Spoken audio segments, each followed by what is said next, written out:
പെറോട്ട തയ്യാറാക്കാൻ 1/2 kilo മൈദയിലേക്ക് 1/2 teaspoon ഉപ്പ്, 1 teaspoon പഞ്ചസാര, 1 സ്പൂൺ കൊണ്ട് പഞ്ചസാര ഉപ്പും ഒന്ന് മിക്സ് ചെയ്തിട്ട് അതിലേക്ക് 1/2 ഗ്ലാസ് പാലൊഴിക്കുക. ആവശ്യത്തിന് വെള്ളം ഒഴിച്ച് 10-15 മിനിറ്റ് കുഴച്ചെടുക്കുക. 1 മണിക്കൂർ എണ്ണ തൂത്ത് അടച്ചു വയ്ക്കുക.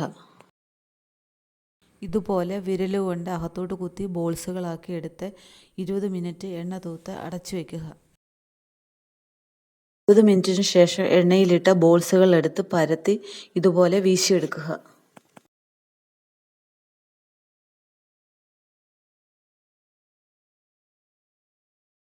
എന്നിട്ട് ഇതുപോലെ ചുരുട്ടി കൈവെള്ള വെച്ച് പരത്തിയെടുക്കുക.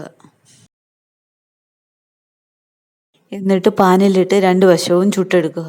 ഈ വീഡിയോ കാണുന്നവർ ലൈക്ക് ചെയ്യാനും സബ്സ്ക്രൈബ് ചെയ്യാനും ബെല്ലിനകത്തെ ഓൾ ഓപ്ഷൻ ക്ലിക്ക് ചെയ്യാനും ഷെയർ ചെയ്യാനും മറക്കല്ലേ.